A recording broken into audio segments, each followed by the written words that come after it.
Hello everyone, welcome back. आज की video में सबसे इम्पोर्टेंट वीडियो है क्योंकि 2025 आ चुका है। बिलेटेड हैप्पी न्यू ईयर सभी को। और काफ़ी लोग परेशान हैं कि 2024 निकल गया है, 2025 में क्या करना है क्या नहीं करना है। बहुत ज़्यादा टेंशन होता है, यही कॉलेज के बाद तो बहुत ज़्यादा होता है, मुझे भी होता था। मैं क्योंकि अपने एक्सपीरियंस से बहुत सी चीज़ें जो सीखा हूँ मैंने, वो सब यहाँ पे एक्सप्लेन करूँगा कि कैसे क्या करना चाहिए। सभी फ्रेशर्स के लिए मैंने यहाँ पे वैसे तो फ्रंट एंड का ही मोस्टली मैंने रखा है, बट आज मैं फुल स्टैक का भी थोड़ा शेयर करूँगा। रोड मैप शेयर करूँगा 2025 में आपको क्या करना चाहिए। अगर आप अभी तक कुछ नहीं किए हैं, आपका स्किल सेट में कुछ नहीं है, अगर कुछ है तो भी अच्छी बात है, प्लस हो जाएगा। अगर नहीं है तो अभी भी आपके पास टाइम है। आप 2-3 महीने अगर कुछ ज़्यादा ही मेहनत करते हैं तो आप वापस ट्रैक पे आ जाएंगे, आपको जॉब लेना ईजी पड़ जाएगा।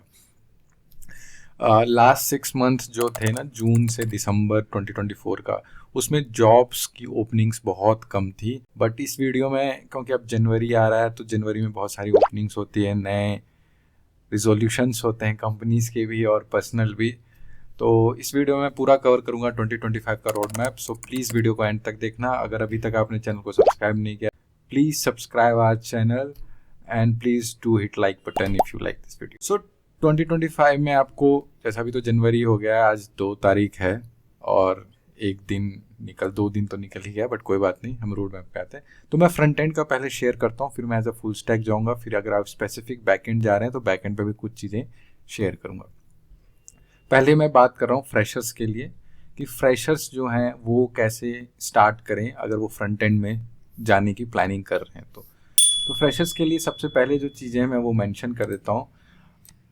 अगर आप फ्रंट एंड में टारगेट कर रहे हैं तो आपको HTML करना पड़ेगा, उसके बाद CSS करना पड़ेगा, उसके बाद जावा स्क्रिप्ट करना पड़ेगा। अब मैं एक एक चीज़ पे धीरे धीरे बताता हूँ कि कितना क्या करना पड़ेगा। ये तीनों ऐसी चीज़ें हैं जो मैंडेटरी है, इसको आप स्किप नहीं कर सकते हैं। और ये स्किप इसलिए नहीं कर सकते हैं क्योंकि ये बेस है, मतलब बेस एज इन कि ये फंडामेंटल चीज़ें हैं, ये जो आपको आनी चाहिए। अब कोई मुझे ये मत कहना कि HTML CSS मतलब करने के बाद क्या जॉब मिलेगा या नहीं मिलेगा। देखो, जॉब हर लेवल पे मिलता है, लेकिन अगर आप सोच रहे हो कि हाई पेइंग जॉब चाहिए तो आपको बहुत कुछ करना पड़ेगा। HTML CSS अगर आपको आता है तो आप UI डेवलपर बन जाएंगे, बट उसमें ज़्यादा आपको सैलरी नहीं मिलेगी, वैकेंसीज बहुत कम होती है। ठीक है, तो उसमें वही है कि HTML CSS करके सिर्फ जॉब मत ढूंढना, जावा स्क्रिप्ट फ्रेमवर्क वगैरह तक जाओगे तब एक फ्रंट एंड डेवलपर के रोल में फिट बैठोगे। HTML CSS जावा स्क्रिप्ट जो है वो मैंडेटरी है, ये ज़रूर करना आप इसको। कुछ चीज़ें और बताता हूँ। कितना करना है, ये एक बहुत इम्पोर्टेंट क्वेश्चन है कि कितना डीप जाना है, कितना पढ़ना है, कौन कौन से रिसोर्सेज है। रिसोर्सेज तो काफ़ी हैं, बट मैं जो मेरे लिए काम किया था और वो पॉपुलर भी है वो चीज़ें, वो मैं बता दूंगा आपको। ठीक है, मैं पहले आपको बताता हूँ कि HTML में आप ज़्यादा से ज़्यादा, मेरे को लगता है 2 से 3 दिन काफ़ी है। वैसे तो मैंने एक वीडियो बना रखा है HTML पूरा ज़ीरो टू हीरो करके कि HTML एक्चुअली में है क्या। आपको एडवांस लेवल पे नहीं जाना। एडवांस लेवल कभी भी ऐसा नहीं होता कि एक ही बार में आप सीख जाओगे, आज ही पूरा बेसिक से लेके एडवांस लेवल जाओगे और आपने कर दिया तो आपको एकदम प्रोफिशिएंट हो जाओगे और या एक्सपर्ट कहना लोगे, ऐसे कभी नहीं होता है। आप पहले बेसिक लेवल पे जाओगे, बेसिक सीखोगे, उसके बाद जब आप उस पर काम करने लगोगे तो ऑन द फ्लाई आप सीखोगे कि आप काम भी कर रहे हो और थोड़ी चीज़ें नई नई सीख भी रहे हो। तो ऐसे ही करना होता है। पहले होता था कि पहले आदमी क्या करता था कि HTML पूरा सीखता था, फिर पूरा CSS सीखता था A to Z, उसके बाद जाके जावास्क्रिप्ट सीखता था। बट अब रील्स का ज़माना है, शॉर्ट्स के ज़माने में, अब समझ रहे हो ना, फोकस उतना रहता नहीं, सबको सब कुछ करना है तुरंत तुरंत, तो वही वाला चीज़ है। तो HTML में आप 2 से 3 दिन देना, बेसिक स्टफ सीख लेना। हमने एक वीडियो डाल रखा है, आप उसको देखो, उसको प्रैक्टिकली करना। देखो, एक चीज़ हमेशा याद रखना, जो भी चीज़ें कोडिंग से रिलेटेड होती हैं वो थ्योरेटिकल सिर्फ इंटरव्यू में काम आता है उधर भी, लेकिन जब सेकंड राउंड होगी ना आपकी, प्रैक्टिकली जब पूछेंगे कुछ बना के दिखाओ, तब आप फंस जाओगे। तो इसलिए हमेशा प्रैक्टिस करके जाना। आपको थ्योरी नहीं भी आएगा, बट आप एग्जाम्पल पे बना के दिखा दोगे ना कुछ, तो वो इम्प्रेस हो जाएगा, क्योंकि उनको मेनली काम ही करवाना है। ठीक है, तो कोशिश करना प्रैक्टिकली HTML वगैरह का जो टैग्स है उसको यूज़ करके पक्का करना। 2 से 3 डेज हो गया आपका HTML। ठीक है, उसके बाद मैं CSS को भी देता हूँ। देखो, CSS तो बहुत बड़ा है, मतलब मेरे से भी अगर कोई पूछे ना कि CSS के सारे प्रॉपर्टीज़ आते, तो मैं बोलूँगा भैया नहीं आते, सारे प्रॉपर्टीज़ तो नहीं आते। मैंने ग्रिड पे काम किया बट मेरे से ग्रिड से कोई क्वेश्चन पूछेगा तो मुझे वो भी नहीं आएगा। तो मैं ऐसे कह रहा हूँ ना कि बहुत सी चीज़ें हैं जो मिस आउट होती है, मतलब वो थ्रू आउट द एक्सपीरियंस काम करते करते आप सीखते हो। तो CSS की इतनी सारी प्रॉपर्टी आप सारे नहीं सीखोगे, लेकिन जो पॉपुलर प्रॉपर्टीज़ हैं वो आप गो थ्रू करोगे। तो इसके लिए मैं आपको इसको भी मैं 2 से 3 दिन देता हूँ, आप 2 दिन में भी कर लो तो बहुत है। मतलब CSS बेसिक समझ में आना चाहिए, HTML CSS बेसिक कर लिया ना आपने तो बहुत आगे निकल जाओगे। अब जैसे मैंने ये 2 से 3 दिन दिया है, 2 से 3 दिन CSS को भी दिया, तो अगर आपको बोरियत हो रही हो कि मैं 2 दिन HTML नहीं पढ़ पाऊंगा, बहुत सारे लोग ऐसे होते हैं कि लगातार 2-3 दिन नहीं फोकस कर पाते हैं एक ही चीज़ में, तो आप ऐसे कर लेना कि पर डे में आप 2-3 घंटे दे देना HTML को, 2-3 घंटे दे देना CSS को, ऐसे कर लेना, या दोनों को कंबाइन करके सीखना।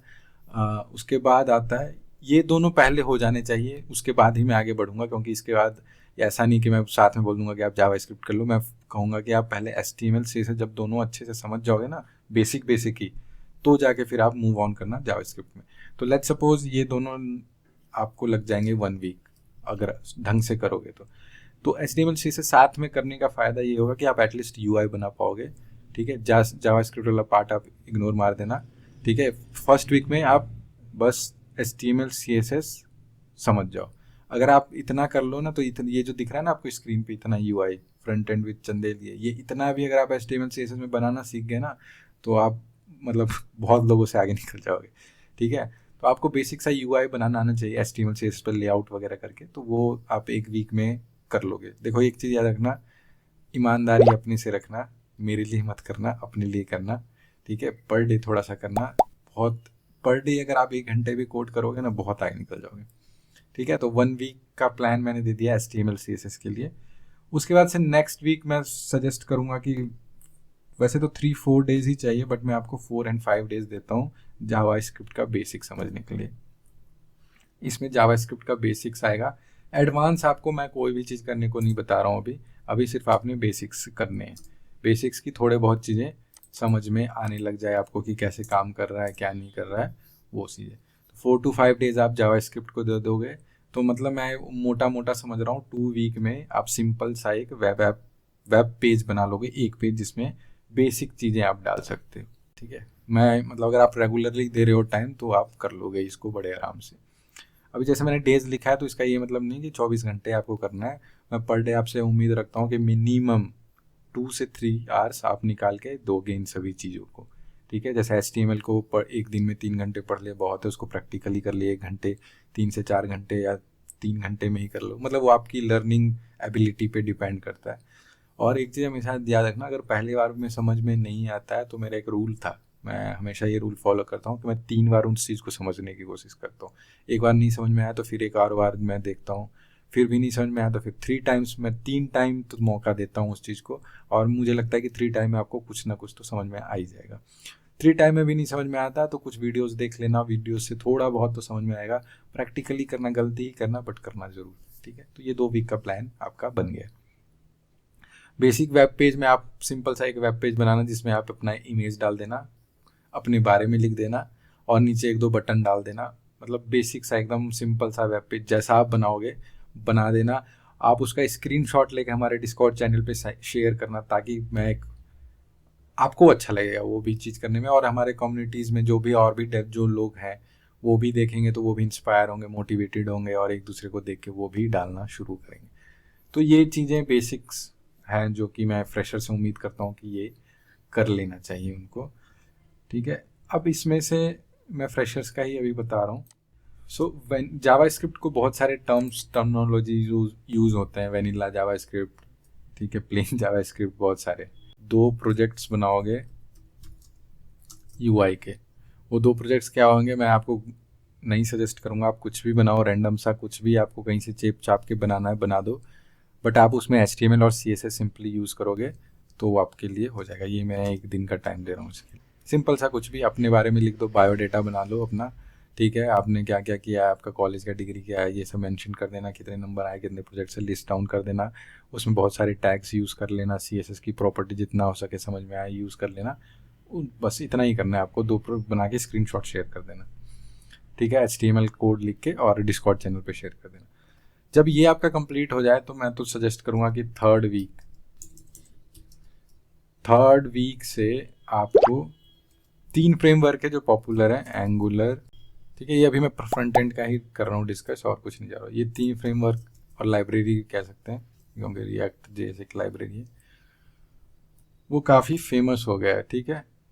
ये तीनों फेमस है, तो इसमें से कुछ चूज़ करना। मुझसे पूछोगे कि 2025 में कौन सा है, मैं तो कहूँगा भैया रिएक्ट जेएस चूज़ करो, ठीक है। तो रिएक्ट जेएस आप स्टार्ट करो, अगर आप मुझसे पूछ रहे हो तो। थोड़ा सा कंफ्यूजिंग होगा क्योंकि स्टार्टिंग में नहीं समझ में आता है, बट मैंने ट्यूटोरियल्स काफ़ी सारे प्रोजेक्ट्स बनाए।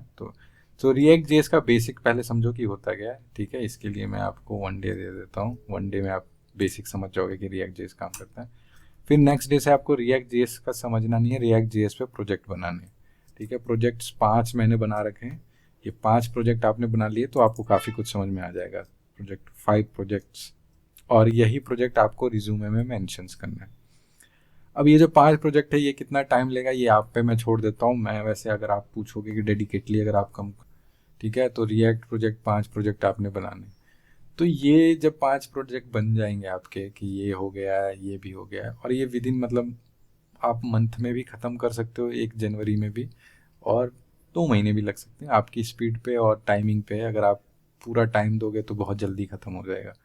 तो जब 5 प्रोजेक्ट आपके हो जाएंगे तो आप keep learning HTML, CSS and JS, ये आपको तो साथ में पढ़ना ही है, मतलब ये लड़ते आपको इसको पढ़ते रहना है, इसको समझते रहना और डेप्थ में जाना है, और मेक स्मॉल प्रोजेक्ट्स, ठीक है, ठीक है। उसके साथ आपको क्या करना है, CSS की कुछ लाइब्रेरीज हैं जिसको आप ट्राई कर सकते हो। मैं उस लाइब्रेरी में सबसे फेमस जो है अभी वो मैं बताता हूँ, उसको पढ़ो आप, टेलविंड CSS, उसको यूज़ करो, ठीक है। काफ़ी सारे इसके डॉक्यूमेंटेशन इनफ है, उसको आप अगर समझोगे तो आपको समझ में आ जाएगा कि है क्या, ठीक है। मैंने प्रोजेक्ट्स में सभी प्रोजेक्ट्स में टेलविंड CSS यूज़ किया है, तो आप उसके थ्रू गो थ्रू करो, थोड़ा टेलविंड CSS के बारे में और जानिए, तो आपको थोड़ा क्लियरिटी मिलेगा कि टेलविंड CSS क्या है, ठीक है। उसके बाद आपने क्या करना है, थोड़ा सा गिट के बारे में जानना है। गिटहब मैं लिख देता हूँ, दोनों अलग चीज़ें हैं, बट इसके बारे में थोड़ा सा जानिए। इसके लिए मैं आपसे 1 दिन दे रहा हूँ, 1 दिन में आपको समझ में आ जाएगा है क्या। मैंने एक जो लास्ट प्रोजेक्ट बनाया है उसमें कोड लाइव करके दिखाया है, आप उसको भी अपने भी प्रोजेक्ट्स को अगर आप लाइव करते हो आपको गिट का बेसिक आइडिया समझ में आ जाएगा, बट थ्योरेटिकली आप थोड़ा इसको समझना खुद से, ठीक है। उसके बाद जब ये चीज़ें कंप्लीट हो जाएं तो फिर आपने बनाना है एक अपना पोर्टफोलियो, जो कि आपका पोर्टफोलियो प्रोजेक्ट्स भी हमारे उस 5 प्रोजेक्ट में से एक है जिसको आपने अपडेट करना है। तो मैं वही लिख देता हूँ, अपडेट योर। सो उसको लाइव कैसे करना है, मैंने जो लास्ट वीडियो ना जो ट्रांसलेटर ऐप बनाया उसमें मेंशन किया है, उसको फॉलो करके आप अपने ऑनलाइन पोर्टफोलियो को अपडेट कर देना, ठीक है। इसको अपडेट कर दोगे तो आपका एक क्या हो गया, ऑनलाइन आपका CV kind of, resume kind of बना रहेगा, जिसका लिंक आप किसी से शेयर करोगे तो वो आपके लिंक्डइन पे भी दिख जाएगा और CV में भी डाल दोगे, तो क्लिक करके वहाँ पे जाके देखेंगे। तो एक उनको वो क्या कहते हैं कि कैंडिडेट को फिल्टर करने का तरीका होता है, जैसे आपका ऑनलाइन प्रेजेंटेशन दूसरे का नहीं है तो दूसरे को हटा देंगे, क्योंकि वो जानेंगे कि आपने एक अपना पोर्टफोलियो भी बना रखा है। और front end developers UI UX बनाने में एक्सपर्ट होते हैं, तो उनको तो अपना UI दिखाना ही चाहिए, मैंडेटरी होता है। तो ऑनलाइन पोर्टफोलियो को अपडेट कर देना है, ये हो गया पहला। उसके बाद मैंने काफ़ी बार मेंशन किया कि आपके 3-4 जगह पे आपके ना अकाउंट होने ज़रूरी है, और उस पर क्या क्या करना होता है वो तो आप धीरे धीरे समझ जाओगे, बट इन 3 जगह पे आपने अपना अकाउंट क्रिएट करना है, ठीक है। इन पे अकाउंट बनाना है गिटहब पे, क्योंकि अगर आपने प्रोजेक्ट बनाओगे तो गिटहब पे आप लाइव भी करोगे, तो गिटहब का भी आपको अकाउंट क्रिएट करना पड़ेगा। लिंक्डइन पे आपको इसलिए अकाउंट बनाना है क्योंकि ये प्रोफेशनली आप सभी से कनेक्ट कर सकते हो, मुझे भी फॉलो कर सकते हो, मुझसे कनेक्ट कर सकते हो, फ्रेंड रिक्वेस्ट भेज सकते हो, मैं आपसे क्वेश्चन पूछोगे तो मैं आपसे वो चीज़ें डिस्कस भी कर पाऊँगा, आपका CV भी मैं रिव्यू फ्री में ही कर दूँगा। तो काफ़ी चीज़ें हैं, तो ये करना। सो मैं ये एक सजेशन दूंगा कि जो लोग मेरा डिस्कॉर्ड चैनल मतलब ज्वाइन करेंगे, मैं उनको देता हूँ कि वो मुझे लिंक्डइन पे अप्रोच करेंगे तो मैं उनका जल्दी अप्रूव करूँगा, क्योंकि डिस्कॉर्ड एक ऐसा प्लेटफॉर्म है जहाँ पे मैं सब कुछ आपके साथ अपने जो एक्सपीरियंस है वो शेयर कर सकता हूँ, रिज्यूमे का फीडबैक शेयर कर सकता हूँ आपके साथ, मैं कुछ इंटरव्यू के क्वेश्चन शेयर कर सकता हूँ, इसलिए मैंने वो प्लेटफॉर्म बना दी, मतलब प्लेटफॉर्म में चैनल बना रखा है। अदरवाइज मतलब लिंक्डइन पे आप पूछोगे तो मैं मिस आउट भी कर सकता हूँ कि लिंक्डइन पे मेरे लिए प्रोफेशनली वो मेरा प्रोफेशनल मतलब वो है, प्रोफाइल वहाँ पे, बट डिस्कॉर्ड में मैं आपके लिए ही अवेलेबल रहूँगा। मैं प्रॉपर टाइम देता हूँ उस चीज़ को कि अगर किसी ने क्वेश्चन पूछा है तो मैं उसकी हेल्प करूँ। तो डिस्कॉर्ड चैनल प्लीज़ ज्वाइन कर लेना, ठीक है। स्टैक ओवरफ्लो हो गया, गिटहब हो गया, लिंक्डइन हो गया। उसके बाद आपने रिज्यूमे बनाना है अपना, ठीक है। रिज्यूमे बनाना है मतलब कोशिश करो 1 पेज रिज्यूमे, फेमस है इंडस्ट्री में 1 पेज रिज्यूमे, जिसमें कैसा होना चाहिए रिज्यूमे इसका मैं एक अलग से वीडियो बना दूंगा। बट आप अपना रिज्यूमे शेयर करना, मैं उस पर फीडबैक जरूर शेयर करूँगा। शेयर कहाँ करना है आपको? डिस्कॉर्ड चैनल पे शेयर कर देना। शेयर डिस्कॉर्ड पे शेयर करना ताकि मैं रिव्यू कर दूँ, और मैं एक टेम्पलेट भेज दूंगा जिसको देख के आप बना सकते हो। पेड रिज्यूमे भी मिल सकते हैं आपको, बट प्रॉब्लम ये है कि फ्रेशर्स पैसा देने की कोशिश नहीं करते हैं, वो चाहते हैं कि फ्री में मिल जाए। बट क्योंकि मुझे टाइम स्पेंड करना पड़ता है रिज्यूमे बनाने में, इसलिए मैं पेड रखता हूँ। बट मैं फिर भी फ्रेशर्स के लिए एक बेसिक से दे देता हूँ कि मैं 50 रुपीज़ मैं आपका रिज्यूमे बना दूंगा, ठीक है। कोशिश करो खुद से बनाओ, बट अगर आप चाहते हो कि मैं बना दूँ तो मैं 50 रुपीज़ पर रिज्यूमे लूँगा। उसके लिए आपको डिस्कॉर्ड चैनल पे ही ज्वाइन करना पड़ेगा, वहीं पे मैं फर्दर प्रोसेस बताऊँगा। बट इसको मैं इनकरेज नहीं करता कि आप मुझे पे करो, मैं इनकरेज करूँगा कि आप खुद से बनाओ तो ज़्यादा बेहतर रहेगा। बट ठीक है, ठीक है। रिज्यूमे बना दिया आपने। अब ये इतना, जब ये जो फेज़ है, इस फेज़ में आप सब कुछ कर रहे होते हो, ये भी करोगे, ये भी करोगे, ये भी चल रहा है, 1-2 दिन में ही हो जाएगा ये सारी चीज़ें, ठीक है। तो अब जो मेन गेम है वो मैं बताता हूँ आपको करना क्या है। तो सबसे पहले आपने क्या करना है, अगर आप इंटर्नशिप ढूंढ रहे हैं या आप कॉलेज पास आउट हो चुके हैं और आपको जॉब नहीं मिला है, तो आपको क्या करना है, आप पहले इंटर्नशिप भी अप्लाई, जो जॉब पास आउट हैं, जो पास आउट हैं कॉलेज से, या काफ़ी टाइम हो गया उनको जॉब नहीं मिली है, पास कर चुके हैं फिर भी जॉब नहीं मिली है, तो उनके लिए 2 ऑप्शन होते हैं। पहला होता है इंटर्नशिप ढूंढने का।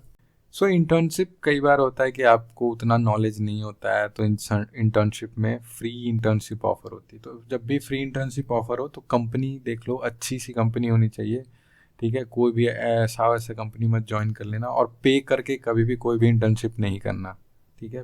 पे करके करना हो तो मेरे साथ कर लेना, मैं फ्री में करवा दूंगा इंटर्नशिप, ठीक है। मेरे साथ सीख लेना, जो मेरे चैनल पे वीडियो जो वो देख के सीख जाओगे तो वो समझो फ्री इंटर्नशिप है। पे करके कोई भी इंटर्नशिप मत करना, वो बहुत सारे स्कैम में बच्चे फंस जाते हैं।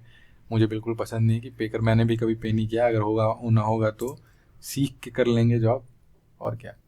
सो पेड इंटर्नशिप मिल जाए तो अच्छी बात है, नहीं तो फ्री इंटर्नशिप वो कितना भी दिलासा दे कि ये मिलेगा वो मिलेगा, नहीं करना। सर्टिफिकेशन वर्टिफिकेशन कुछ काम नहीं आता, नॉलेज ही काम आता है। पे करके तो मत ही करना। कॉलेज के लिए डिग्री पे कर दिया था ना, क्या हो रहा है, डिग्री के बाद कुछ काम आ रहा नहीं आ रहा ना, तो वही है। तो इंटर्नशिप आप कहीं पे अप्लाई करना, अगर वहाँ पे जैसे फॉर एग्जांपल आप इंटरव्यू नहीं निकाल पाए, नहीं क्लियर कर पाए, और कंपनी आपको पता है कि अच्छी है, लेजिट है, और काफ़ी अच्छा क्वेश्चंस गया है, तो आप उनसे रिक्वेस्ट कर देना मेल के थ्रू कि मुझे फ्री इंटर्नशिप करने के लिए मिल जाए मौका, क्योंकि मैं लर्न करना चाह रहा हूँ, मैं सीखना चाह रहा हूँ, ठीक है। तो मैं फ्री में कर लूँगा, लेकिन मैं मतलब पे नहीं करना है आपने, ठीक है। तो पहले तो पेड इंटर्नशिप के लिए ट्राई करना कि इंटरव्यू देना, जो भी होता है कि आप पूरा बताना अपनी स्किल्स बारे, कि अगर आपने ये सब पूरी चीज़ें की है ना, तो आप 80% चांसेस है आपके कहीं ना कहीं हो जाएगा इंटर्नशिप में। कम पे मिले कोई दिक्कत नहीं है, बट फ्री वाला लास्ट ऑप्शन है, पेड वाला फर्स्ट ऑप्शन है, और पे करके तो मत ही करना ठीक है। तो इंटर्नशिप जॉब के लिए आप कहाँ कहाँ ट्राई कर सकते हो, इंटर्नशाला पे ट्राई कर सकते हो, लिंक्डइन पे फॉलो कर सकते हो, ठीक है। लिंक्डइन पे भी बहुत सारे इंटर्नशिप फ्रेशर जॉब्स का आते रहता है पोस्ट, वहाँ देख सकते हो। इंडीड एक प्लेटफॉर्म है, ठीक है। बहुत अच्छे अच्छे स्टार्टअप्स हैं जो कि वेल फाउंड पे रजिस्टर्ड होते हैं, और वहाँ पे जॉब ओपनिंग्स होती है। वेल फाउंड काफ़ी अच्छा वो प्लेटफॉर्म है। पहले एंजल लिस्ट नाम से था, वेल फाउंड हो गया, तो यहाँ पे आप ट्राई कर सकते हो। इंटर्नशाला हो गया, लिंक लिस्ट हो गया, हायरिस्ट हो गया, ऐसे बहुत सारे प्लेटफॉर्म है, बट इन सब चीज़ों पे आप ट्राई मारो, ठीक है। कोशिश डेली करना पड़ता है। देखो एक चीज़ मैं क्लियर करता हूँ, कभी भी सेल्फ रिजेक्शन मत करना। डोंट रिजेक्ट योर सेल्फ, ठीक है। आपको ये लगे कि मैं फिट नहीं बैठ रहा इस पर तो मैं अप्लाई ही नहीं करता हूँ, ये गलती मत करना। आप अप्लाई हर जगह करो, उनको रिजेक्ट करना होगा वो कर देंगे। अगर उनको नहीं अच्छा लगे आपका प्रोफाइल तो वो आपको कॉल कर लेंगे, लेकिन सेल्फ रिजेक्ट मत करना, ठीक है। पहला चीज़ ये काफ़ी इंपॉर्टेंट है, लाइफ लेसन है, नोट कर लो कहीं। सेल्फ रिजेक्शन मत करना और अपने आप से ईमानदार रहना, ठीक है, पास आउट के लिए हो गया, इंटर्नशाला, लिंक्डइन, वेल फाउंड। और कोई कॉलेज के सीनियर हो ना आपके, कॉलेज सीनियर, तो उनसे भी आप रेफरल के लिए रिक्वेस्ट मांग सकते हो। ठीक है, रेफरल मांग लेना, कॉलेज के सीनियर या कोई भी जान पहचान का फ्रेंड। ठीक है, ये सारे काम आते हैं। ठीक है, मांग लेना एटलीस्ट। ठीक है, ये तो हो गया। हाँ, मैं उम्मीद कर रहा हूँ कि आपने रिज्यूमे वगैरह बना लिया है, उसके बाद आप इंटरव्यू की तैयारी करें। उसके बाद देखो, पढ़ते रहना है आपको, कीप लर्निंग। सो जनरली जो फ्रेशर्स और इंटर्नशिप में ना आपको एक यूआई, फ्रंट एंड के लिए स्पेसिफिक यूआई बनाने को देते हैं इंटरव्यू में, कि इस यूआई को HTML CSS से बना दो। तो आपने क्या करना है, पहले से ही बहुत सारी टेम्पलेट्स बना के रखना है HTML CSS के, रिएक्ट में ही एक सैम्पल प्रोजेक्ट सेटअप कर लेना टेलविंड CSS वगैरह के साथ में। और जब भी ऐसे प्रोजेक्ट्स मिले तो आप उस टाइम पे सेटअप करोगे तो आपका टाइम वेस्ट होगा। तो पहले ही से सेटअप करके रेडी रहना सब कुछ, टेलविंड CSS। कुछ लाइब्रेरीज होती हैं जो एनिमेशन के लिए पॉपुलर है, उनको जाके थोड़ा सा देखो, यूज़ करके ट्राई मारो। ठीक है, तो जब आपको जैसे ही असाइनमेंट मिलेगा, असाइनमेंट को उस टाइम पे आप सीधा प्रोजेक्ट पे स्टार्ट कर दोगे। और असाइनमेंट मैं बता देता हूँ कैसे करना है। असाइनमेंट जब करना तो अच्छे से कोड करना, फंक्शन नेम, वेरिएबल नेम थोड़ी अच्छी से देना, कमेंट कोड को करना। ठीक है, रीडमी में पूरी डिटेल्स लिख देना, अगर ऑलरेडी लिखा हुआ है तो कोई बात नहीं, अगर कुछ ऐड करना हो तो वहाँ पे ऐड कर देना कि प्रोजेक्ट कैसे काम कर रहा है, आपका थॉट प्रोसेस क्या है, जितना डिस्क्रिप्टिव हो वैसे कर देना। फिर गिटहब पेजेस पे लाइव कर देना। लाइव करने का मैंने वीडियो डाला हुआ है, ट्रांसलेटर ऐप के एंड में अगर आप जाओगे तो डिप्लॉयमेंट की पूरी प्रोसेस बताई है। तो वहाँ से जब आप करोगे लाइव तो आपका पेज गिटहब पे लाइव हो जाएगा। वो लिंक शेयर कर देना असाइनमेंट के जरिए, और रेपोजिटरी का लिंक शेयर कर देना उनके साथ। और अगर कुछ समझ में नहीं आ रहा ना कि कैसे लिखना है, मेरी कम्युनिकेशन स्किल उतनी अच्छी नहीं है, क्या करूँ मैं, ChatGPT पे जाना, आप अपने मन से जो समझ में आ रहा है टूटा फूटा लिख देना। ChatGPT को बोल दोगे ना कि अगर इंग्लिश में अच्छे से लिख के दे तो वो लिख के दे देगा आपको। तो वहाँ उस ChatGPT का फुल्ली यूज़ करो भाई, मेरे टाइम में तो था नहीं, वो अभी है तो इस्तेमाल करो उसको। ठीक है, तो ये चीज़ें हो गई हैं आपके लिए, keep learning and keep applying. And last, all the best. I hope 2025 आपके लिए अच्छा रहे और आपको जॉब या इंटर्नशिप जो भी आप ढूंढ रहे हैं आपको मिल जाए। ठीक है, अब मैं कुछ प्लेटफॉर्म्स के नाम लिख देता हूँ जहाँ पे आप पढ़ने के लिए मैं बता देता हूँ। प्लेटफॉर्म जो सबसे बेस्ट है, जिससे मैंने पढ़ा है, मैंने सीखा है, वो मेरे चैनल के अलावा मैं बता देता हूँ, W3 स्कूल। ठीक है, इस पे जाके आप पक्का पढ़ना। W3 school is one of the best for front end. मैं बोलता हूँ, मैं यहीं से सीखा हूँ HTML CSS। इन्होंने काफ़ी अपडेट भी किया है वेबसाइट, और इनके अच्छे हैं, मतलब आप ट्राई भी मार सकते हो, बगल बगल में ऑनलाइन चेक कर सकते हो कि आपको कितना कोडिंग आता है वो। ठीक है, तो W3 school is best for HTML CSS and JS। ये बहुत बेस्ट है, ये आप कर लो। ठीक है, थोड़ा सा अगर आप, मैं ब्राउज़र स्पेसिफिक जाऊँ, थोड़ा सा जावास्क्रिप्ट, अगर आपको थोड़ा कोर में जाना है तो आप javascriptinfo.io, javascript.info। ठीक है, इस पे जाके, ये मैं लिंक शेयर कर दूंगा आपसे डिस्क्रिप्शन में, इस पे जाके आप जावास्क्रिप्ट को और अच्छे से समझ सकते हो, और पूरा गो थ्रू करोगे तो आपको और ज़्यादा क्लियरिटी मिलेगी। बट ये थोड़ा मतलब एडवांस लेवल की चीज़ें, मैं फ्रेशर्स को रिकमेंड भी कर रहा हूँ और नहीं भी कर रहा हूँ, क्योंकि आप इसको लास्ट में देखना, पहले आपको यहाँ तक ये जर्नी आप कंप्लीट करो पहले। ठीक है, तो ये थे फ्रेशर्स के लिए फ्रंट एंड का रोड मैप। अब मैं थोड़े से एक्सपीरियंस के लिए भी रोड मैप शेयर कर देता हूँ। एक्सपीरियंस में मैं यहाँ पे 1 to 3 ईयर्स का एक्सपीरियंस मान के चल रहा हूँ। 4 वाले भी देख सकते हैं इसको, बाकी में क्योंकि 4 वाले मैच्योर हो चुके थे तो मैं उनको ज़्यादा रिकमेंड नहीं करता चीज़ें। बट हाँ, अगर उनको जानना हो तो मेरे चैनल पे कमेंट कर सकते हैं, डिस्कॉर्ड चैनल ज्वाइन कर सकते हैं। फ्रेमवर्क या लाइब्रेरी पे काम ऑलरेडी कर रहे हैं, अगर नहीं कर रहे हैं तो उनका पाथ वही वाला है जो फ्रेशर्स वाला है। मैं अज्यूम कर रहा हूँ कि आप इन तीनों ही फ्रेमवर्क पे काम करो, और किसी और फ्रेमवर्क में काम कर रहे हो तो इन तीनों फ्रेमवर्क के बारे में आपको नॉलेज होना ज़रूरी चाहिए। तीनों के नहीं, मतलब कोई एक इसमें से होना चाहिए, क्योंकि बाकी चीज़ें थोड़ा सा मार्केट से आउट हो रही हैं। जो मार्केट में बची है वो है एंगुलर, रिएक्ट, Vue.js। बाकी का भी है, इसको बहुत धीरे धीरे गायब हो जाता है। ठीक है, हाँ, इसमें Next.js भी है, लेकिन मैं उसको इसलिए नहीं लिखता क्योंकि वो रिएक्ट में ही आ जाता है, तो इसको Next.js वाला नहीं रखते हैं, ठीक है। वो रिएक्ट के ही तरह है, तो रिएक्ट जिसको आता है वो Next.js जल्दी समझ जाएगा, ठीक है। तो आपको क्या करना है कि आपको एंगुलर, रिएक्ट, व्यू में से कोई एक चीज़ इस साल में सीखना चाहिए, ठीक है। मेरे से रिकमेंडेशन मैं दूंगा कि React.js करो, ठीक है, क्योंकि काफ़ी पॉपुलर है। ऐसा नहीं कि सिर्फ मुझे आता है इसलिए मैं रिकमेंड कर रहा हूँ, मुझे व्यू भी आता है, मैंने व्यू 3 भी ट्राई किया है। एंगुलर मैंने बहुत पहले काम किया था, अब नहीं करता मैं, बट React.js आपको सीखना चाहिए। React.js में एडवांस लेवल चले जाओ जो ऑलरेडी कर रहे हैं, ठीक है। एडवांस लेवल में मतलब मेमोइजेशन समझो। टॉपिक लिखूँ क्या मैं यहाँ पे, ठीक है, मैं टॉपिक ही लिख देता हूँ कि मेमोइजेशंस वगैरह कैसे होते हैं, ठीक है। अगर जो लोग रिएक्ट जानते हैं वो थोड़ा एडवांस में जाएंगे, तो उनको एडवांस में क्या क्या करने आना चाहिए। मेमोइजेशन हो गया, ठीक है। परफॉर्मेंस पे थोड़ा सीखो।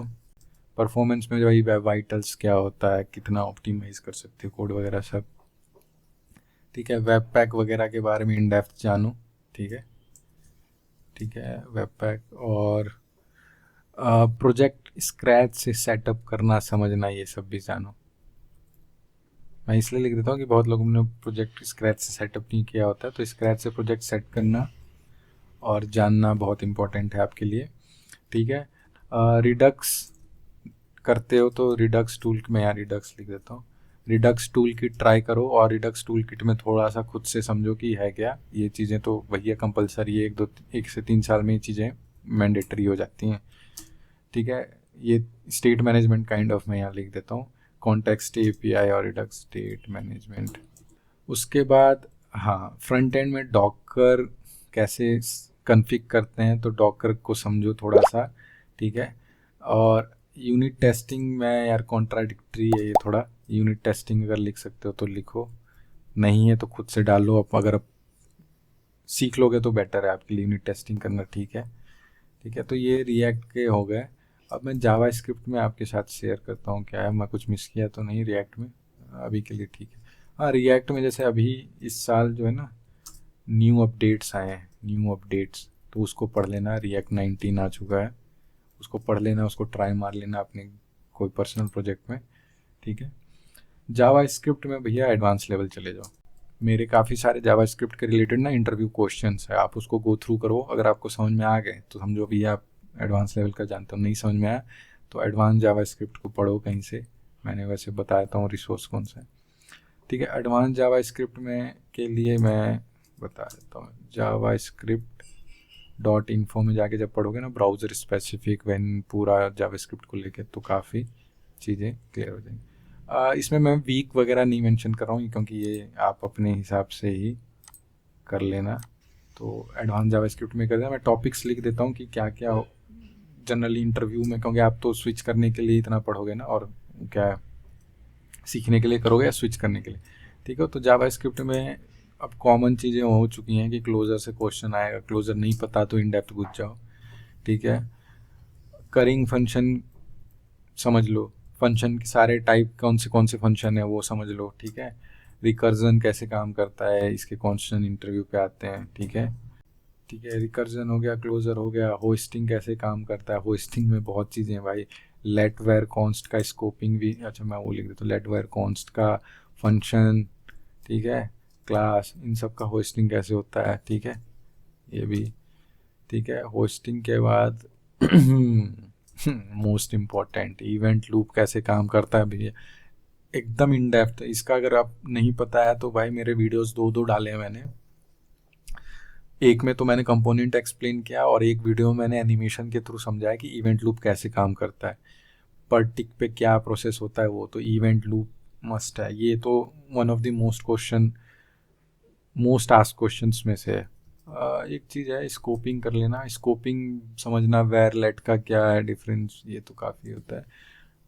हाँ, मैं टॉपिक ही लिख देता हूँ कि प्रोमिसेस अच्छे से पढ़ लेना, प्रोमिस डॉट ऑल का पॉलीफिल लिख देता हूँ मैं। ये पॉलीफिल के वीडियोस भी काफ़ी डाले हैं मैंने, देखो मतलब आप मेरे ना वीडियोस पे जाना, उसमें जावास्क्रिप्ट इंटरव्यूज़ का एक प्लेलिस्ट है।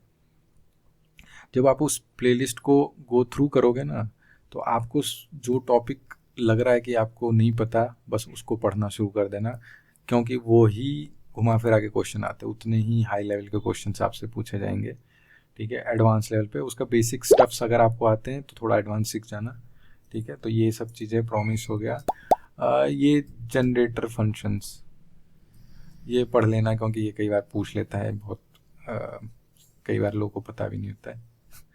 तो ये सब चीज़ें हैं। बाकी रिएक्ट के क्वेश्चंस मैंने ऑलरेडी मेंशन कर रखे हैं, आप वीडियो बना हुआ है उसका प्रॉपर, वो चेक करोगे तो आपको समझ में आ जाएगा। तो ये हो गया एक्सपीरियंस्ड के लिए कि आपको कैसे। अब ये कितना टाइम लगेगा तो मैं भैया एक बार क्लियरली बता दूं, तो ये विदिन 1 मंथ में ख़त्म हो जाएगा जावास्क्रिप्ट और रिएक्ट जेएस का। क्योंकि आप जॉब कर रहे हैं तो आपको डेली टाइम नहीं मिलेगा, तो वीकेंड में 2-3 घंटा निकालो। सैटरडे में मेरा ऐसा होता था शेड्यूल कि मैं फ्राइडे तक तो ऑफिस का काम रहता था, फ्राइडे को मस्त शाम को पार्टी कर लेता था कई बार, बट सैटरडे को मैं 2 से 3 घंटा सेल्फ लर्निंग, ठीक है। संडे मेरा फ्री, संडे को एंजॉय, टीवी भी देखो, घर पे रहो आराम से मज़े करो, ठीक है। तो क्योंकि एक साल आ गया है, अप्रेजल का भी टाइम है, बहुत लोग स्विच करने को ढूंढ रहे होंगे, तो ये रोड मैप फॉलो करोगे तो सैलरी बढ़ेगा, मुझे तो मिलेगा नहीं, तुम्ही को मिलेगा ठीक है। तो ये चीज़ें होगी एक्सपीरियंस्ड के लिए। अब उनके लिए तो ये लर्निंग का हो गया कि फ्रंट एंड में क्या है। थोड़ा सा इसमें मिस क्या कर रहा हूँ मैं, हाँ इसमें मैं मिस कर रहा हूँ रिएक्ट जेएस हो गया, जावास्क्रिप्ट हो गया, क्योंकि अगर फ्रेमवर्क स्पेसिफिक जा रहे हैं हम तो फ्रंट एंड वेब ब्राउज़र मैं मिस कर गया था। वेब ब्राउज़र स्पेसिफिक क्वेश्चंस आते हैं, जैसे कि हाउ पेज रेंडर्स। रिएक्ट के तो मैंने क्वेश्चंस आपको बोले हैं कि आप वीडियो देख लेना, मैंने यहाँ मेंशन नहीं किया है, ये तो आपकी लर्निंग के लिए बताया था, और ये लर्न भी करना और इंटरव्यू क्वेश्चन भी इसी से आता है। बट वेब ब्राउज़र के ना हाउ पेज रेंडर्स ये सब इन डेप्थ आपको आइडिया होना चाहिए, इन डेप्थ, ठीक है। ठीक है, फिर वो जैसे लोकल स्टोरेज, सेशन स्टोरेज पे नहीं जा रहा हूँ, बट ब्राउज़र कैसे काम करता है, ब्राउज़र के कंपोनेंट क्या है, ठीक है। आईपी जब हम कोई google.com लिखते हैं, डोमेन नेम जो सर्च, डीएनएस, हाँ, तो डीएनएस कैसे काम करता है डोमेन नेम सर्च का, वो, ठीक है। ऑप्टिमाइजेशन वेब ब्राउज़र से रिलेटेड सीडीएन्स वगैरह के बारे में आपसे पूछा जा सकता है, कैशिंग के बारे में थोड़ा पढ़ लेना, ठीक है, ठीक है। जैसे ये डेव टूल्स इससे रिलेटेड हो जाता है कई बार, वेब पैक का तो नहीं, वेब वर्कर्स, ठीक है, वेब वर्कर्स, ये सब क्वेश्चन आपसे पूछा जा सकता है ब्राउज़र स्पेसिफिक। प्लस रिस्पॉन्सिव का तो मैंने बता दिया था आपको कि रिस्पॉन्सिव वगैरह देख लेना, मतलब ये ब्राउज़र स्पेसिफिक क्वेश्चंस कई बार पूछे जाते हैं, तो ये मतलब मैंने दे दिया, ये पूछते भी हैं कई बार, नहीं पूछते, बट अगर आप पहले से प्रिपेयर कर लो तो कोई नुकसान थोड़ी है। इंटरव्यूज से पहले क्या करना है, सॉरी इसको हटाओ, जब आप पढ़ के रेडी हो जाओ, मतलब ये साथ में ही करते रहना, एक जब बेसिक, मतलब मैं कहूँगा कि जैसे मान लो आप जनवरी में हो और 1 महीने में आपने ये सब पढ़ लिया है, नहीं भी पढ़ा है तो कोई बात नहीं, पढ़ लो इसको 1 महीने में। जब आप 1 महीने बाद जब जॉब ढूंढना शुरू करोगे तो आप सबसे पहले क्या करोगे, रिज्यूमे बनाओगे, ठीक है। रिज्यूमे जो बनाओगे उसमें आपने टेम्पलेट्स मत यूज़ करना, एटीएस वाले, खुद से बना लेना, बेटर रहेगा। कैसे बनाना रिज्यूमे, अगर आपको इसका वीडियो चाहिए तो कमेंट करोगे, जितने ज़्यादा कमेंट होंगे उतने मैं मतलब उतना ही जल्दी वीडियो बना दूंगा कि रिज्यूमे कैसे बनाना होता है, सबके लिए बता दूंगा, फ्रेशर्स के। और मैं वैसे जॉब वालों के लिए रिज्यूम बना के भी देता हूँ, बट कॉस्टिंग थोड़ी हाई है, 100 रुपीज़ ले लूँगा मैं, बट अगर आप खुद से बनाओ तो ज़्यादा बेटर, मैं आपको इनकरेज करूँगा आप खुद से बनाओ, ठीक है। तो रिज्यूमे मैं फ्री में रिव्यू कर सकता हूँ आपका, तो आप डिस्कॉर्ड चैनल ज्वाइन कर लेना, मैं आपका रिज्यूमे फ्री में रिव्यू करके आपको बता दूंगा क्या पॉइंट्स इंपॉर्टेंट क्या। कोशिश करना पॉइंट्स में ही अपने रिज्यूमे में मेंशन करना सारे कंपनीज डिटेल्स वगैरह जो भी काम किया आपने, ठीक है। तो रिज्यूमे में प्रिपेयर करना, तो रिज्यूमे आपको कम से कम 3 तरह का रिज्यूमे बनाना, ठीक है।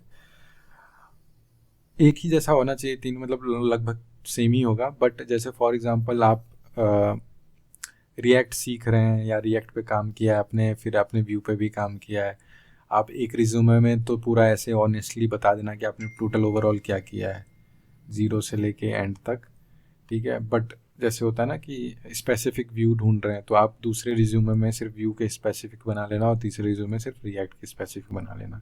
सो रिज्यूमे 1 से 3 टाइप के टेम्पलेट आप बना लेना। फॉर एग्जांपल अगर आप गूगल के लिए बना रहे हो रिज्यूमे तो गूगल का अलग होगा, ठीक है, क्योंकि वो स्पेसिफिक गूगल को टारगेट करने के लिए उस हिसाब से बनाना होगा। तो रिज्यूमे अगर आपको चाहिए कि मैं एक लॉन्ग वीडियो आपके साथ शेयर करूँ तो प्लीज़ कमेंट कर देना, मैं रिज्यूमे पे भी आपसे डिस्कशन कर लूँगा, ठीक है। रिज्यूम बनाने के बाद आप अप्लाई करो भाई, जॉब, अप्लाई फॉर जॉब, ठीक है, जॉब स्विच जो भी है, ठीक है, आप अप्लाई करो। जो भी कंपनी आपको लग रहा है कि उस रोल में आपके लिए फिट बैठ रहा है तो उसमें आप अप्लाई करो। रिज्यूम रिजेक्शन आपका हो रहा है बार बार कि आप अप्लाई करो बट कोई रिस्पॉन्स ही नहीं आ रहा है, तो आपको रिज्यूम रिव्यू करना होगा एक बार। बट अगर आप इंटरव्यू दे रहे हो, आपका रिजेक्शन हो रहा है, तो वो सारे पॉइंट्स आप नोट डाउन कर लो। सो रिजेक्शन में जो भी आपसे इंटरव्यू क्वेश्चन पूछा जा रहा है उस पर आप अच्छे से प्रिपरेशन करो। काफ़ी सारे क्वेश्चंस जो आपके लिए स्पेसिफिक मैंने अपने चैनल पे डाल रखा है, वो सारे इंटरव्यू वाले प्लेलिस्ट पे जाओ, सारे क्वेश्चन देखो, खुद से प्रैक्टिस करो। प्रैक्टिस इसलिए करना, देख के मत चले जाना कि हाँ मुझे समझ में आएगा, क्योंकि प्रैक्टिस करने से ये होगा कि आपको टाइम सेविंग है, क्योंकि वहाँ पे आपको आधा घंटा देंगे यूआई वगैरह बनाने के लिए, 10-15 मिनट देंगे आपको कोई प्रॉब्लम सॉल्व करने के लिए, तो वो आप करके रखोगे पहले से, तो आपको हैबिट रहेगा वहाँ पे करने का। अदरवाइज़ वहाँ पे आप फ्रीज हो जाओगे, आपको याद ही नहीं आएगा, क्योंकि कोडिंग है, ये याद करने से याद नहीं होता है। तो ये पॉइंट तो हमेशा याद रखना भाई मेरा, ठीक है। इंटरव्यू रिजेक्शन, रिज्यूम रिजेक्शन को पॉजिटिव तरह लेना है, अप्लाई करना है और टेंशन मत लेना। मैं 50 कंपनीज़ में अप्लाई करो, उसमें से शायद 1-2 में कॉल आए, ऐसा भी रहता, प्रोबेबिलिटी हो सकता है आपने 5 में अप्लाई किया, 5 से कॉल आ जाए, तो ये चांसेस की बात है। बट टेंशन मत लेना, बी पॉजिटिव, और पर डे रिजेक्शन के बाद भी फिर से पढ़ने बैठ जाना, पढ़ते रहना गो थ्रू, ठीक है। अगर कुछ कन्फ्यूज़न हो तो कमेंट करके पूछ लेना मेरे से, मैं हमेशा हेल्प करने के लिए रेडी हूँ। डिस्कॉर्ड चैनल ज्वाइन कर लेना, वहाँ पे पूछ लेना क्वेश्चन, वहाँ भी हेल्प कर दूंगा मैं। एक्सपीरियंस के लिए क्या था, ओपन सोर्स कंट्रीब्यूशन थोड़ा कर दो, अगर नहीं किया है तो ओपन सोर्स कंट्रीब्यूशन कर दो तो एक बेटर होगा, ठीक है। गिट, कोई भी लाइब्रेरी प्रोजेक्ट्स कोई भी है, अगर इस पर कंट्रीब्यूट नहीं कर पा रहा तो लीड कोड पे जो भी कोड किया वो कर दो, थोड़ा सा मतलब कोशिश करो कि आप जितना हेल्प करोगे उतना बेटर है। तो मैं यहाँ पे फ्रेशर्स के लिए बताता हूँ कि अगर आप फ्रेशर्स हैं और आपको फुल स्टैक में जाना है तो पहले फ्रंट एंड वाली चीज़ें तो आपको समझ में आ ही गई होगी, ठीक है। तो फ्रंट एंड में समझ में आ गया, तो अगर आप फुल स्टैक डेवलपर बनना चाह रहे हो तो सबसे पहले नेक्स्ट जेएस की तरफ बढ़ो। वैसे तो आप रिएक्ट 19 भी कर सकते हो, क्योंकि रिएक्ट 19 में भी सर्वर साइड कंपोनेंट का आ गया है, तो रिएक्ट 19 वर्जन भी आप उसके बाद अगर आप, क्योंकि आपने जावा स्क्रिप्ट में काम किया है तो आपके लिए क्या ईजी रहेगा कि आप जावा स्क्रिप्ट फ्रेमवर्क और लाइब्रेरी पे ट्राई करो बैकएंड के लिए। जावा स्क्रिप्ट का मैं लिख देता हूँ कि आजकल बन बहुत फेमस है, बट बन की कम्युनिटी स्मॉल है, तो आप मतलब देख लेना, बन और नोड जेएस सीख सकते हो, अच्छा, ठीक है। परफॉर्मेंस वाइज जाऊँ तो आजकल जो पॉपुलरिटी चल रही है वो गोलैंग में चल रहा है, तो गोलैंग भी आप बैकएंड में सीख सकते हो, ठीक है। मतलब आपको लैंग्वेज स्पेसिफिक मैंने बता दिया कि आप इन लैंग्वेजेस पे काम कर सकते हो। बट अगर आप एक्सपीरियंस्ड हो, मतलब डेटाबेस तो मैं लिख देता हूँ सारे, मतलब आप चॉइस कर लेना, माई एसक्यूएल हो गया, माई सीक्वल हो गया, मोंगो हो गया, ये सब मतलब आप कर लेना, और भी डीबीज हैं वो आप सर्च करोगे आपको मिल जाएगा, ठीक है। यहाँ पे मैं कर देता हूँ एक्सपीरियंस्ड के लिए। एक्सपीरियंस के लिए अगर आप करना चाह रहे हो तो नेक्स्ट जेएस एडवांस लेवल पे करना होगा आपको। नेक्स्ट जेएस हो गया, अब रिएक्ट 19 आ गया तो उसमें भी सर्वर साइड कंपोनेंट्स है, तो रिएक्ट 19 दोनों ही आप कर लो, आपके लिए तो दोनों ही है, मैं दोनों ही लिख देता हूँ। एक्सपीरियंस के लिए मैं इसलिए लिख रहा हूँ क्योंकि उनको थोड़ा ज़्यादा टाइम, एसईओ समझो, ठीक है, SSR versus server side rendering versus CSR समझना होगा आपको कि कब क्या बनाया जाता है। फुल स्टैक में जा रहे हो तो ठीक है, ठीक है। अब अगर इस language specific backend specific languages पे काम करना चाह रहे हो तो वही गोलैंग, ठीक है, बन भी है और नोड जेएस भी है, नोड जेएस जल्दी सीख जाओगे। ऐसे तो जावा भी है बट वो बहुत एक्सट्रीम चेंज हो जाएगा आपके लिए, तो मैं वो सजेस्ट नहीं कर रहा, बट अगर आपको मन है तो आप कर सकते हो, कोई ऐसा नहीं कि कैपेबल नहीं है, हर कोई कुछ भी कर सकता है, बट ये चीज़ें आपके लिए ईजी होगी। नोड जेएस और बन तो जावा स्क्रिप्ट फ्रेमवर्क है, ये गोलैंग क्योंकि आजकल स्टार्टअप्स में काफ़ी पॉपुलर हो रहा है, तो जॉब्स के लिए टारगेट करना ईजी होगा आपके लिए, ठीक है। तो ये चीज़ें कर लेना। इसके अलावा जो एक्सपीरियंस लोगों में खोजा जाता है वो डॉकर, कुबरनेट्स, CI/CD पाइपलाइन वगैरह का तो फ्रंट एंड में भी रहता है, इसमें भी रहेगा, ठीक है। और आपको DSA प्रिपेयर करना पड़ेगा इंटरव्यूज़ के लिए, क्योंकि जाएगा ही। डेटाबेस के लिए मैं मेंशन नहीं कर रहा हूँ, डेटाबेस आप कुछ भी चूज़ कर लो। डेटाबेस के लिए आप जैसे MySQL देख लो, ठीक है, मोंगो ले लो। यहाँ पे अगर आपको सीखना है ना तो एक GraphQL सीख लो। GraphQL ये काफ़ी पॉपुलर है, तो ये एक GraphQL भी आपको सीख लेना चाहिए। काफका काफ़ी पॉपुलर हो रहा है, ये सब पढ़ना पड़ेगा आपको भी, ठीक है। DB से रिलेटेड जो भी मतलब इन डेप्थ है वो मैं नहीं बता रहा, मैं ऊपर ऊपर से आपको बता रहा हूँ कि फुल स्टैक में और क्या क्या चीज़ें आप कर सकते हो। सिर्फ API नहीं बनता है, बहुत चीज़ें होती हैं, ऑप्टिमाइजेशन वगैरह। ऑप्टिमाइजेशन लिख देता हूँ, ऑप्टिमाइजेशन कर देना, क्वेरी ऑप्टिमाइजेशन होता है, DB ऑप्टिमाइजेशन बहुत सारी है। सिक्योरिटी के बारे में थोड़ा इन डेप्थ पढ़ो, ठीक है, डेटा सिक्योरिटी। तो फुल स्टैक में आई थिंक मतलब आपका जो फुल स्टैक है सिर्फ ये नहीं है, मतलब front end as well as back end दोनों कंबाइंड होता है।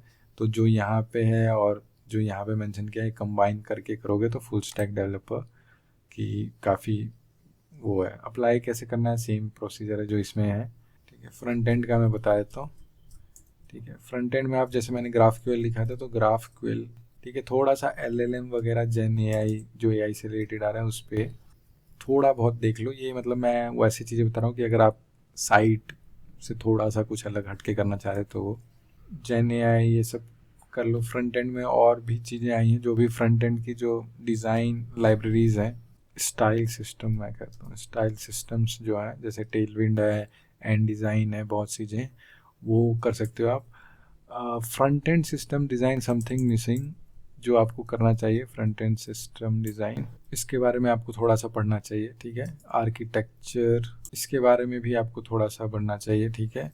और पैटर्न्स, माइक्रो फ्रंट एंड में लिख देता हूँ, micro. Same goes to back end में माइक्रो सर्विसेज आर्किटेक्चर वगैरह क्या होता है, मैं वो एक्सपीरियंस वाले में लिख रहा था, ठीक है। बैक एंड के लिए है और फ्रंट एंड में भी वही माइक्रो फ्रंट एंड वगैरह पे आप देख सकते हो, ठीक है। माइक्रो फ्रंट एंड में ये चीज़ें आप थोड़ा सा सीखो, मतलब सीखना चाहिए। मतलब ये मैं बकेट लिस्ट बना रहा हूँ कि आप इस तरफ भी जाओगे।